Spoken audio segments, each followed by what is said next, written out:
welcome to Movies to Watch Before You Die. It's a spooky episode because this is our episode closest to Halloween. So I decided to pick what I think is as close to a horror classic as I feel that there is. One of my favorite movies ever, what I'm definitely calling a movie to watch before you die. It is The Thing. You're here with me, Dylan, and my co-host Gab. I took a long time before saying our names, but I got to hype up the movie. It's so That's good. all right. It's so good. Yeah. Now, I know it's the Halloween episode and we're talking about The Thing, but we're going to take a break and talk about some mail that we have first. Mail time! When you control the mail, you control information. Mom asked me to ask you if there's any mail for us here by mistake. What? First, we have a comment on last week's episode from the Lizzie McGuire movie from our avid listener, Scotty Cameron. What's up, Scotty? So first, he said, first, there's the Keen Machine I know from Jump on the Batwagon, another great podcast you should listen to if you like DC cartoons at all. I know that's a very niche thing, but do it anyway.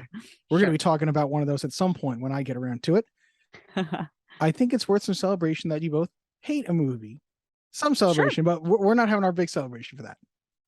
It's funny, I had never heard of Lizzie McGuire until listening to this podcast. After listening, I know why. Which also, yeah, I mean, maybe he's just younger than us. Maybe we're those old folks now. I don't know Scotty Cameron's age. Oh my God. I mean, he's got to be younger because anybody older than us would know, I assume. Did you check out any, like, That's a Raven, Scotty? The Proud Family?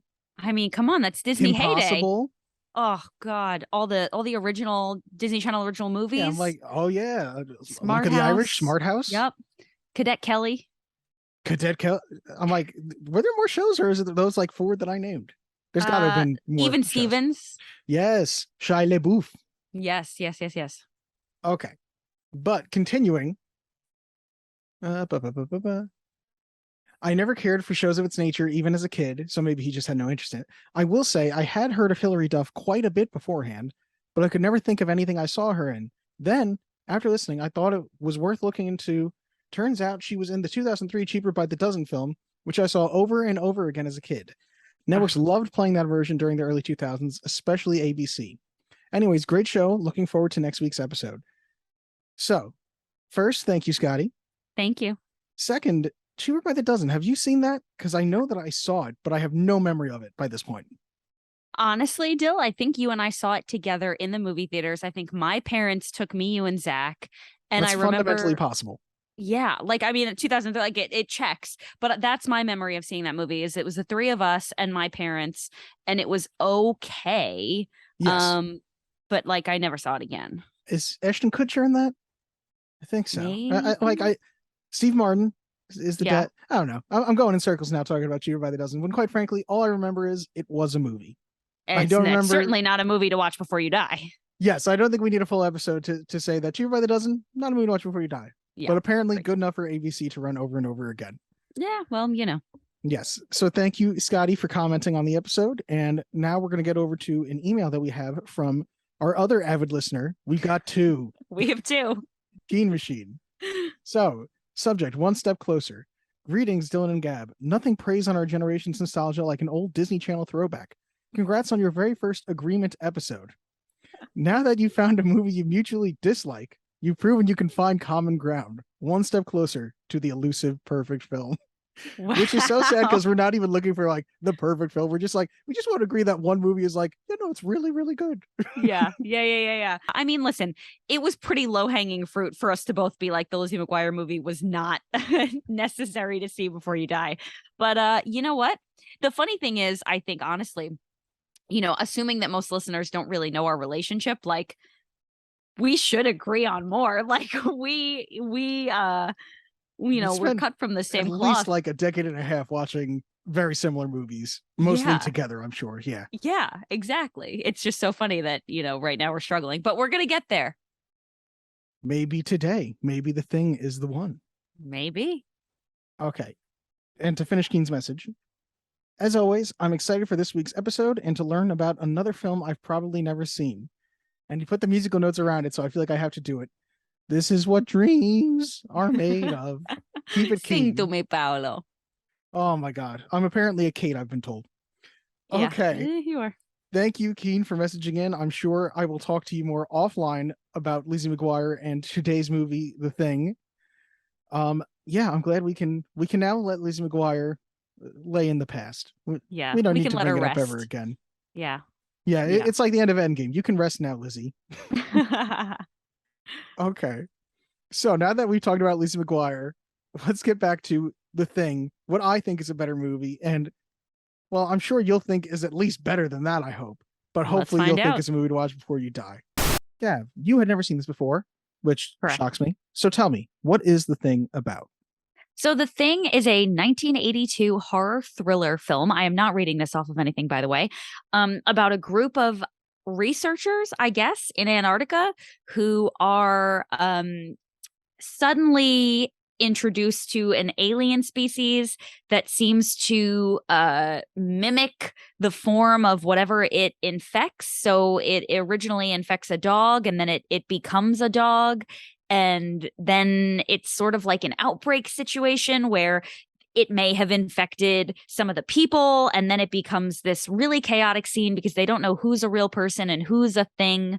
And yeah, that is what that movie is about. I guess that's a fair description. I would say it's really about trust, and once things break down, it's sort of like a disease. Um, but what I would say this movie also is the pinnacle of practical effects. And I feel like practical effects are something that are talked about a lot now because the human eye is so good at finding the flaws in special effects. The uncanny valley. I'm sure, is that a term you've heard? No. So the uncanny valley is when we try and make something human looking, but because of how well we know that, it's easy to misplace and for it to fall in the quote unquote uncanny valley. A good example is The Rock in the second Mummy movie and how bad that Scorpion King looks. I'm not sure if you know what I'm talking about. It's like infamously bad CGI though. Okay. And even when CGI is really good, if it's not perfect, it's so easy for your eye to notice it. Again, I think of a lot of the times with de-aging, because you're trying to reproduce how a human being looked and we know how they looked, your eye is so good at being like, that doesn't look real, looks fake. Right. Whereas, you look at a Jurassic Park and a dinosaur, you're like, yeah, you find it easier to believe because it's not something you've experienced. Yeah, that makes sense. But I know that in the rise of CG, we've been talking so much about practical effects. I don't know why I say we, like you and I were just having this conversation, Gab. But people in general there's been a lot of hype for it. And I think that this movie is the pinnacle of practical effects. It really is. It was done by Rob Bottin, I believe is his name, who was 22 years old, who would sleep on the set, who was the leader of this thing. Wow. And he learned at the feet of, I can't remember his name. He did the effects for American Werewolf in London, and he was the first person to ever win the Academy Award for visual effects. I'll remember it. It'll come back to me. But I'm just saying it's absolutely phenomenal to look at. There's one or two shots that have aged poorly, but it's mostly this pristine film in terms of that. Sure. Yeah, I could see that. I definitely, coming off of Indiana Jones, I sort of have this preconceived notion about 80s films that like the plots are kind of not really airtight, the effects are bad, they're a little too long, and I'm not typically like I'm not one of those people that's like, oh, I don't like old things. Like I love old things. I love you. However, I'm older than you. Same age, yeah. Yeah, I'm a little older. I'm a couple weeks older than you. The Thing had effects that were clearly, not something that we would use today, practical effects, but they were good. And there were a couple of times where I was like, oh my God, like, and not in like a, oh my God, that's so real, but in like a, how the hell did they do that? Like it was really advanced for its time. And you know what is definitely that first one that you're like, oh, so this is what this is going to be. When they put the dog in with the other dogs and that dog's head opens up and you see the dog's skull and then the dog's skull falls out and it's just a tongue wriggling around. Yes. It was like, whoa. Also very, did you guys watch Stranger Things? Oh, I love Stranger Things. Yeah, I felt like, oh, so that's where they got that from. Because at one point, I don't remember what the thing from Stranger Things was called. The Demogorgon? the Demogorgon, it had like the flower looking thing that opened up and like it came out from there. And I was like, oh my God, it looks like the Demogorgon. Oh, it could definitely be influenced by this. And I think in season 1 of Stranger Things, I think they have a poster for the thing. So That makes obviously, sense. yeah, I mean, if you're a fan of 80s horror at all, it's definitely a movie that you would know. This Yeah. isn't like, I know we said, we're never going to do Citizen Kane or anything, but I didn't exactly pick a hidden gem here. This is a well-known movie that I think should be on that list of movies to watch before you die. Yeah. So explain to me why else you believe this is a movie to watch before you die. So obviously the key thing is special effects. And by the way, I figured it out. Rob Bottin learned from Rick Baker. That means nothing to you. Of course, Rick Baker, duh. Again, for people who know special effects, Rick Baker is like a god. It's him and like Stan Winston. But in addition to that, Kurt Russell gives such a badass performance. And also maybe it's a movie to watch before you die just for Kurt Russell's hat. Did you oh my see God, Kurt the Russell's hat was crazy. It was like a joke. It was like that cannot be, that must be a mistake. I have no idea what it's supposed to be, but I love it. And honestly, it's only in like one scene very briefly, but he gets into the helicopter and he has like what looks like a 12-gallon hat, like a cowboy, but it's like one of those styrofoam, like foamy ones that you get at a football game. Like if you're a Dallas Cowboys fan, you go to a Dallas Cowboys game and you buy one of those like foam finger hats. Again, I also feel like I'm like, I guess they're used to it, but how are we not acknowledging this thing? Yeah. It's so not important, but it's something that every time I watch that movie, I'm like, awesome hat. Awesome. The confidence to pull off that hat. It's insane that I also noticed that and was like, what is up with this hat? It'd be way crazier if you were like, what hat? If you had said like, what hat to me? I would be like, you didn't watch the movie. I'm calling BS. I do love his character, McCready's introduction, because I do think it sort of tells you more about him than you realize.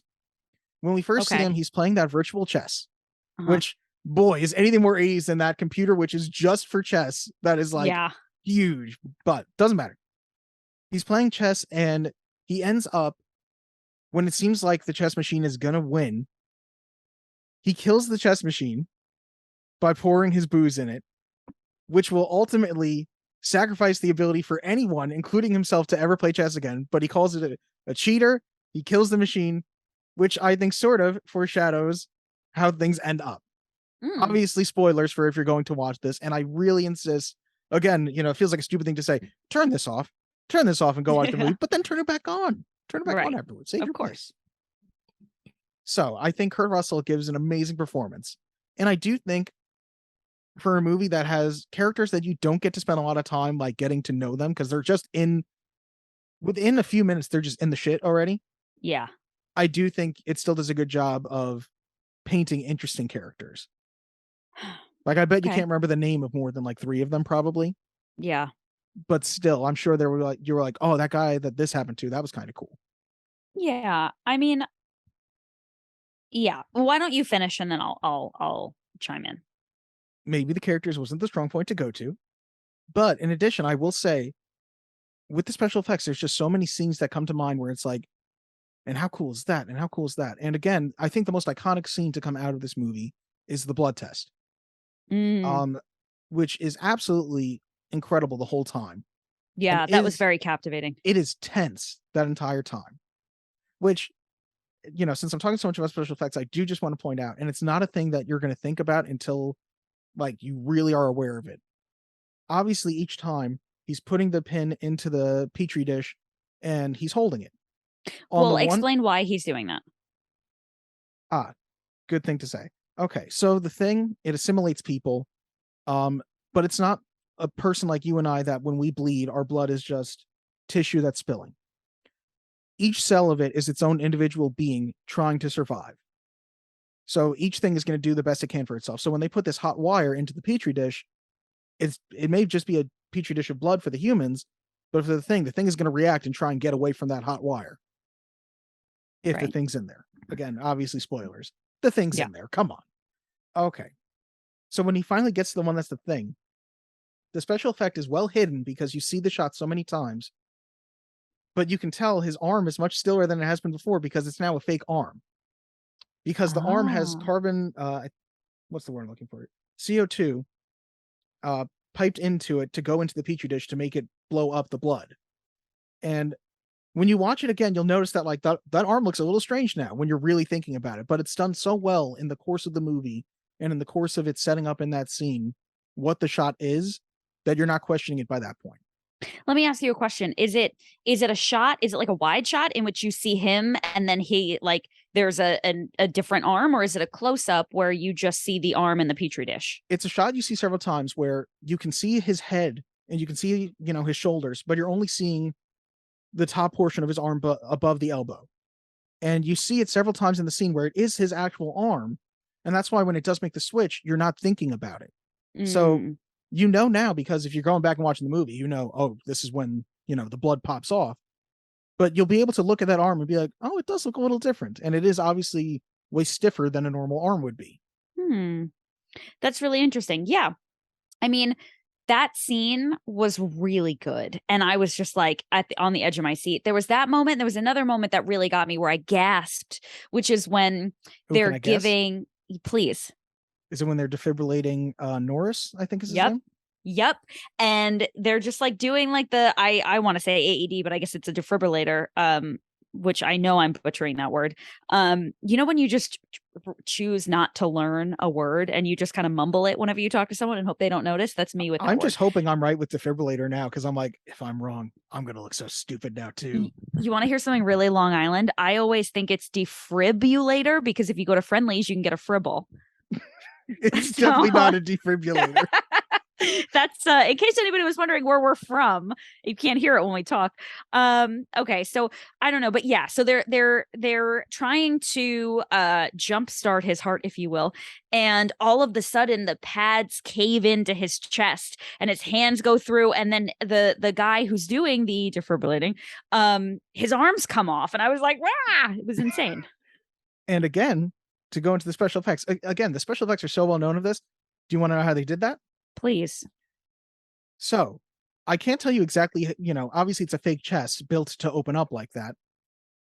But the person, they switch the actor with a man who's actually a double amputee who has Shut no up. arms. So it's fake arms getting ripped off that are, obviously they're attached at the seams to create a ripping effect. And he's wearing a mask of the actor's face. So Oh again, my you're god. not looking at that, you're not thinking about that, but if you watch it again, you'll notice like, oh, the facial movement isn't changing at all. And then it goes immediately to a close-up of the guy's face where it's the real actor again. So it's just these quick things that it's like, you had to be so smart and think around things when you didn't have as much digital effects to rely on. And I'm not the guy Yeah. who like hates digital effects, but I just think it is such a testament to this movie that 40 years later, because this would be the 40th anniversary of this movie, it still looks pretty damn good. Yeah. Even like the scene, maybe it's right after that where the head rolls off of the Oh, yeah. body and then it becomes like a spider. Mm-hmm. That was crazy. I was like, oh my God. I mean, I would venture to say that it was like a robot spider.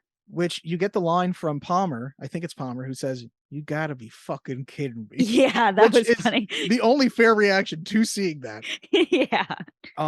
Yeah, isn't it freaky looking when that head starts stretching off and screaming? Yeah. And I think, again, I feel like I read somewhere that it's partially done with like bubble gum that's being torched and heated up. Wow. Like, I know that's part of the effect, but again, it's a kid who was 22 years old who was working like 20 hours a day and sleeping on the set somehow made that. Damn. Which is crazy to think that at the time you could break into the industry at 22 years old and be the leader of a special effects for a movie. Yeah, for real. Like, what were you doing at 22? I was definitely dicking around. I'll tell you that. Yeah, like, I I definitely wasn't doing don't anything think- worthwhile. I don't think many 22-year-olds are running a visual effects department now. Yeah. Oh my God, that's incredible. Yeah, I really did appreciate the effects. And I think the only thing to me that was like a little bit aged was when the thing has what reminded me of like Twizzler ropes, Okay. like circling around and like kind of like creating like a helicopter-y thing. Yeah. And I was just like, this is silly. Okay. But that was the only thing that I was like, that immediately kind of removed me from the horror of it, or I was just like, oh, this is weird. There is one other effect that it's like the exception to the rule, I'll say here, that there's one effect. There's a little bit of stop motion at the end that looks a little bit dicey, but there's one effect during the blood test scene that looks horrendous. And I'm surprised you haven't brought it up because I'm like, wow, maybe she didn't notice it. Maybe I didn't tell me. I notice it every time. When Windows is, they tell Windows you got to torch the thing, and he's got the flamethrower and he just freezes, which again, you know what? Like you feel in the move, like when you're watching it, I'm like, what are you doing, man? Torch it. But honestly, I think I might just be shitting my pants too in that situation. Sure. So the thing's head opens up, grabs him, and picks him up. And then it proceeds to be this very comical looking stuffed mannequin doll that is just Yeah. flapping around while you hear the actor going, "Wah, ah!" Yeah. And like every time I'm like, okay, it's still great, but that doesn't look so great. Yeah. That was definitely like a okay. And 1982. Yeah, that one wasn't great. But otherwise, like there were a lot of times that I was like, oh my God, even I thought it was very interesting because I was expecting in the beginning when they go to the Norwegian campsite and they find the burned remains of a thing. Yeah. I was kind of like, okay, I expected it to be like it's something that you don't really see that much, so that it's like a little bit more left to your imagination. But they really show you all of it. And I was like, this is actually like, I was so interested. Like I wanted to see more. I found myself like leaning toward the TV because I wanted to see what it was because it looked pretty good. They're proud of you should be proud of the effects for this movie, and it is grotesque looking. And the funny thing is, what's the one thing that I'm hyping up for this movie most of all? The effects. They made a prequel to this in 2011, I want to say. Oh. Where again, they tried to do all these amazing practical effects, and the studio all of a sudden was like, screw that. Let's do a bunch of CGI. It'll look better. And it does not. There is a prequel to this movie that is filled with awful CGI, and it's just very funny to think about. But they show like the origin of that freaky alien that they find in the snow and stuff like that. And it doesn't really add anything to it, but I just think it's a funny thing. But I think they have that under the blanket, right? And I think that comes back to life once it thaws out too, doesn't it? Yeah. Yep, it does. And I think one of the cool things about this movie is that there's so many times where you don't always see all of the characters together. Like there's one moment in the beginning where the dog is roaming around, obviously the thing as the dog, and it goes into the room and there's a person in shadow. We're never told who the person in shadow was. We can sort of see their hair, but quite frankly, there's a bunch of guys there that have hair similar to it. And somebody's, we're never sure who's infected from certain times. A good example is Blair is telling them, he specifically says, watch Clark, which you might be thinking, who the hell was Clark? Because, they don't do that great a job giving them all names. Clark was the guy who's the dog handler. Yeah. And to be fair, he is spending time with that dog. But McCready ends up killing Clark, and we find out Clark was never assimilated. Yeah. But it just does this job of, if you go back and watch this movie again, you'll be watching the whole time like, oh, okay, he took a sip out of that bottle then. And does that mean that it got him? Yeah. And you can sort of do that upon rewatches of this movie. And I think that's again, I love a rewatchable movie. It's something I feel like I say every week. And I think if you go back and rewatch this movie, you're looking for more clues. Yeah. No, I could totally see that. And, it's funny, like, especially in this kind of like post-COVID world where we're so used to now, where it's like, well, if this person's infected, like, did I share a drink with them? Was I close to them?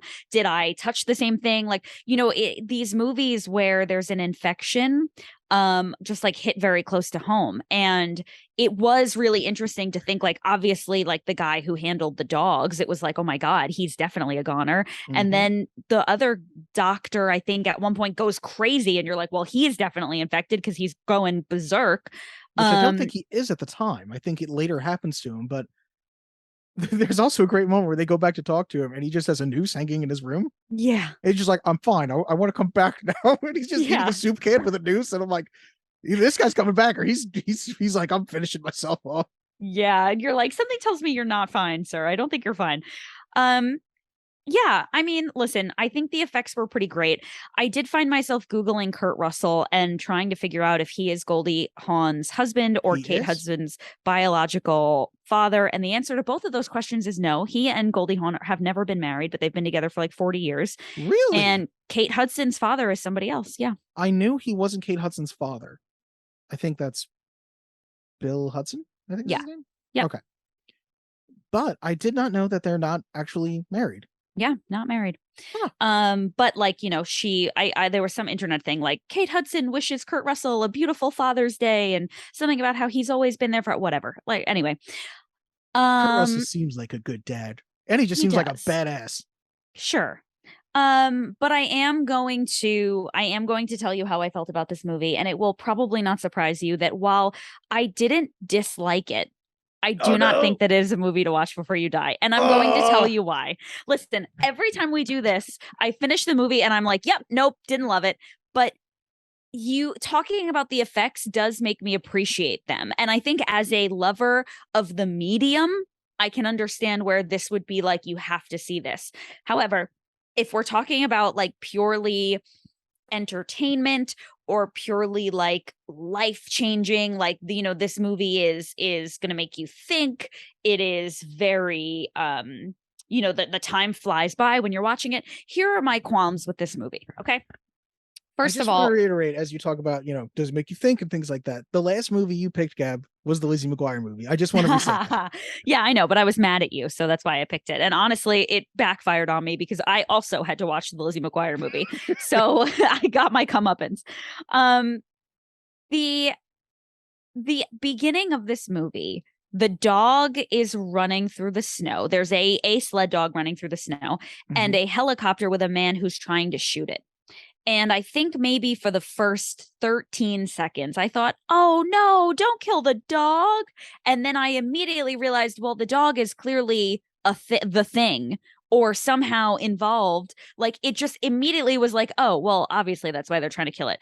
And then the person in the helicopter like kind of invades their camp and starts shooting at them, and I'm like, okay, well, clearly this guy is a thing because he's going crazy. Like it was just so like heavy-handed, I think. And then Hmm. they're like all very calm as they're being shot at, and then after they were shot, and then someone like the guy shoots from the inside to stop the guy, Yeah. the Norwegian guy that's killing everybody. And I was just like, I just feel like this is so obvious. And then um they go to the Norwegian camp. They find the thing. I'm like, all right, here we go. They're bringing it back with them. I'm like, this is a bad idea. This is clearly going to be like, it's going to come back to life and kill you all or whatever.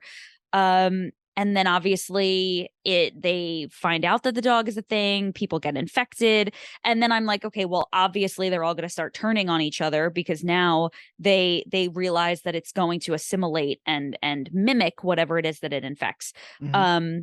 And so it just felt like I knew what was coming. And there were definitely some twists and turns where I was like not expecting that. But for the most part, it was like, yeah, this is going to become sort of like, which honestly, we should add this movie to the list. It kind of became like Clue, where it was like one of us is the murderer, and now I don't know who to trust. You know what? Definitely not a comparison I ever would have thought of. I guess I could see it in the realm of just like, who do you trust? Okay. Yeah, I would that's love what to I was see thinking. like the 3 different endings version of the thing. Yeah, right. I do love that movie though. That's a great Tim movie. Tim Curry was Burton the is thing great. the whole time. Oh, Tim Curry. I said Tim Burton. Please edit that out. That's embarrassing. Um, yeah. So first of all, I felt like it was a little predictable. I felt like the plot was just like I knew exactly what was coming. And that's not to say that it needs to be unpredictable. But it was definitely like from the jump, I was like, okay, I understand what's coming. And then and I don't really know who to blame for this, but the doctor is using the computer to figure out what the thing is. And this Yeah. computer from the 80s has like there's like a little blob and it has an arrow pointing to it and it says cell dog. And then another one and it says like cell invader. And then Yeah. the invader cell goes to the dog and like eats it up and it's like cell invader dog. Like it was just like, oh no, like And then this it is says how like, they're yeah, explaining it. 27,000 hours, the entire human population would be taken over, something like that. Yeah, It's I was just like, it was just like, oh, okay, like that's where it jumped the shark for me a little bit. And obviously, like, it is like there is a suspension of disbelief, but I wish that they would have done that with like him just saying, this is what I think is happening. Like, and then every time something happens, them being like, oh my God, I think you're right. Like the I can fact that agree it with was that. just like a computer being like, the chances of someone else in this camp being infected are 1 in 4, and in 127,000 hours the whole planet will be. It was just like, computers don't work like that now. They didn't work like that then. And that is a This just classic feels movie cliche to like the computer to say something totally unrealistic. yeah.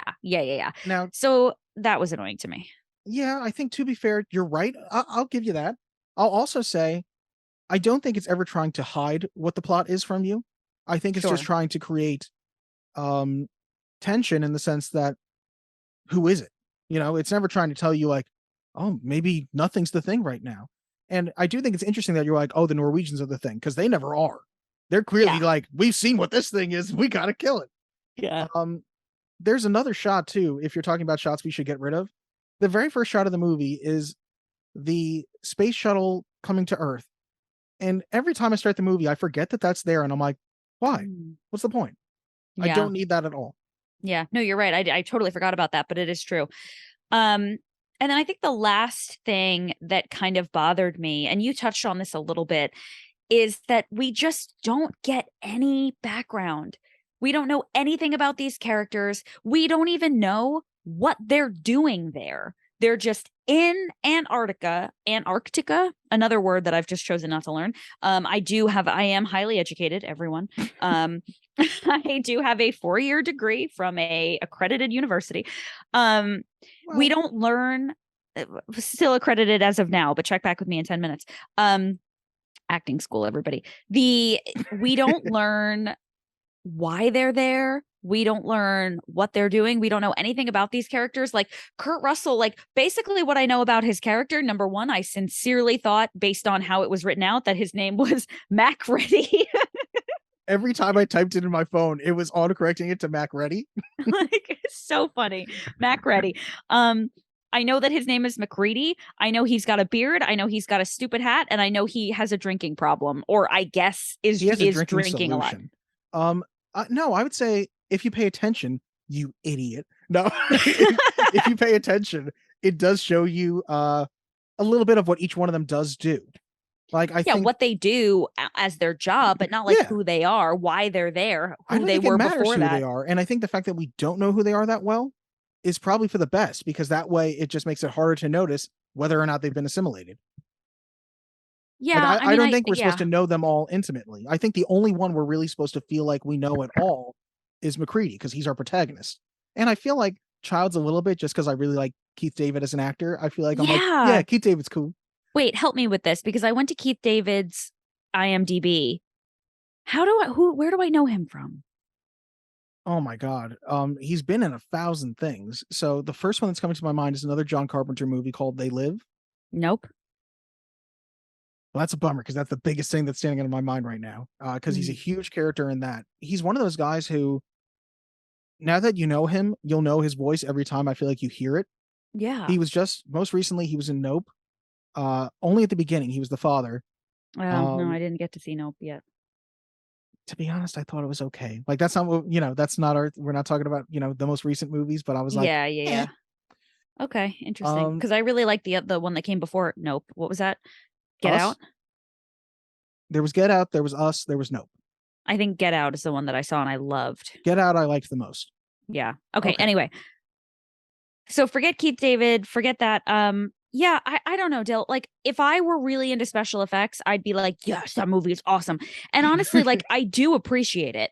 I get the theme, I get the storyline. I think it's really interesting, especially now in this, like I said, in like the post-COVID, like during lockdown, I was watching all those movies, Contagion and whatever. I think it is just not. I think it's a visual movie. It didn't frighten me. I thought that the score was great. I loved the intense music. I don't know, nothing about it was like, oh my God, I can't wait to watch this again. Or I want to share this with somebody else. Or I want to like look up, theories or things that other people say. I was just kind of like, oh, all right. Okay. That's so interesting that you say that. Because one, I love to show this movie to other people. If other people told me they've never seen it, I love to show it to them. And what's your track record with that? Oh, I think pretty much everybody I've ever shown it to has said that it's really good. Like, maybe they don't feel like me that it's a movie to watch before you die, but I've never shown it to somebody and had them hate it. You know what I mean? But yeah, I didn't hate it, though. I think it's a bit slow paced. Yeah. I would agree with that.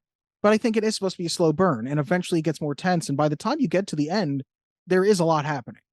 But I think it is meant to sort of feel like the characters in the sense of just like, okay, everybody's pretty even handed and things seem to be normal. And then you just watch as everyone sort of devolves into not trusting each other. Yeah. Now, It a little Lord of the Flies-y. I guess I could see that too, just in the sense of the way they all do. They never fully turn on each other. Like they have moments where they're about to like fully, when Windows goes to grab the gun, or when they don't want to let McCready back in. Yeah, there's a moment where it's like, oh no, we might all kill each other right now just Yeah. to make sure that we're not all the thing. But it never fully breaks down like that. Instead, they do all maintain, the enemy. But you brought up theories, which does make me want to ask you one other thing about this movie. How does it end? Which again, spoilers. But Yeah, I was how do just you gonna feel bring the that movie up. ends? Well, I think that they obviously burn down the whole camp and everyone inside, and then it's Childs and McCready, Mac Macready ready. outside, and they're basically just like they're like I don't remember. He says the lines of like we'll deal with that later or something, and Why don't we I just wait think a they while and see what happens? yeah Something yeah like yeah, that. and I think they both freeze to death. The point is that they would both freeze to death if they're both people. Do you think they're both still them? Oh, I have no idea. Because that, And honestly, like the problem is I don't really give a shit first of all, because the boo, movie's over. you're no fun. Second of all, I think it's a really fun thing to think about. And I Mm, think it does a really cool job of you can sort of feel any way you want to about it. yeah. Say they are both people. Well, they still, by this point, they cannot trust each other, and they know that to ensure that nothing escapes, they have to die. Say they are both the thing. Since they act independently of each other, they still don't know if they can trust each other, and they're like, well, we'll just still wait for somebody to rescue us after whatever. Now, John Carpenter, who is the director of this movie and is phenomenal, says that one of them is the thing. He has never said who. Huh. He says one is still the thing. Now, there are a couple of clues. One thing you notice is the entire time, McCready, you can see his breath the entire time. Yeah. You never see Child's breath. Do you really think that they had the ability to do that? Of course they had the ability to do that. I mean, I guess this isn't from the 30s. All right. Second, McCready has a bottle of booze right at the end. Was he drinking at the end? No. You know what he was doing? He was lighting Molotov cocktails. Yeah. So he hands the bottle to Childs, who takes a swig, and then he laughs. Is he laughing because Childs just took a swig of some gasoline in a bottle? And he's just realized, like, oh, Childs is the thing. Maybe. Let's see. What else I have one more thing. The cinematographer, a man named Dean Cundy, did this thing with all the actors who were still people, where he put a glimmer in their eyes. Like it's the tiniest thing, and it's almost hard to notice. I feel like you're so done with this point. I feel like Gab is looking like, I don't care, Dylan. No, I'm very interested. Sincerely. There is a glimmer, and I think it's to put a glimmer of humanity in their eyes. Yeah. And you can specifically see, the best example is when Palmer, you see him during the blood test, the guy who turns out to be the thing, his eyes are just dark. You don't see any shine. And at the very end of the movie, you can still see a glimmer in McCready's eyes, but you can't in Child's. Huh. So I think it's better to think of it as ambiguous. I prefer to think that they're both still people and that by the end they have defeated the thing, even though they're going to die. They won. I don't like to think that Childs is the thing, he froze to death, and then eventually somebody else is going to find him, and it's all going to start again. You know what I mean? Yeah. But I like the fact that you can think of it different ways. Which I guess you were like, credits, I'm done. I was just like, oh, and they freeze it at the end. Yeah, I didn't even think about that. You know why? Because I think it felt so obvious the whole time that I wasn't looking for those like alternative options or like the, like hidden messages, or I wasn't thinking like, yeah, but how do they know I was just like, and okay, they're going to die. That is very interesting. So what I'll say is this. As I watched it, it didn't strike me as oh my God, this is a movie to like, you have to see this. This should be required watching. That is not how I felt about it. But I do appreciate, now that we've had this conversation, not only the practical effects and the way that it paved the way for that, and how ahead of its time it was, but I also appreciate the underlying questions that are left unanswered. That said, it is definitely a not very plot heavy movie, not very character driven, and something that I will definitely tell you, from my experience as an actor, is that I really appreciate movies that are very plot heavy and driven by a lot of character. And this movie was driven very much by like situations and not people. Does that make sense? Like nobody had any like crazy flaws. There was no like unbelievable like characters that you just wanted to get to know better and understand how they were thinking. It was just like a bunch of men who were like being potentially infected by something. No, I think that's totally fair. I think it's a fair way to feel, and I do feel that it is. These people are in a situation, and I think most horror, and to be fair, maybe it's why you're not such a big fan of the genre. Most horror is these people are in a situation. What the hell are they going to do? And I think that this is very much that. I will say, because you were watching for the first time, it does sound like you also were getting the most surface view of it. Now, am I saying, Gab, once we hop off, watch this 3 more times and then tell me what you think? No, but I do think if you did end up watching it again, if you were showing it to somebody, maybe even though you had seen it already, you think, oh, you know what I never thought about before? What if Clark is infected? Or, oh, you know what I never thought about before? Blair, who's telling people that it can mimic people, is touching his pencil to his mouth right now. Like, maybe that's stuff something like that. Yeah. So I'm disappointed because I keep thinking, I'm like, and I guess you're thinking the same thing, but I'm like, I'm bringing bangers here. I'm bringing bangers to the party. And you're telling me no? But yeah. we're I get allowed it. to disagree. I'm still shocked. I mean, I just feel like we grew up together. Like we just had such similar upbringings, our values as children, you know, our families. I'm so surprised that we have such different taste in movies, and that we are just so firm in our convictions and feel so differently. But we will agree at some point. I am not going into this with the idea that I want to dislike it or I want to disagree. I'm just being honest. Yeah, I like that there's 7 movies we both agree are good. We're just not at the level yet, but we'll get there. Yeah. We'll get there. Yeah. Keep your standards high. That's what I always say. So if you want to share some fan mail with us, let us know what movies you want us to check out. You can email us at movies-to-watch-before-you-die@gmail.com. Or you can send a voice message at anchor.fm/movies to watch. And until next time. Oh, wait, do you know what movie we're doing next?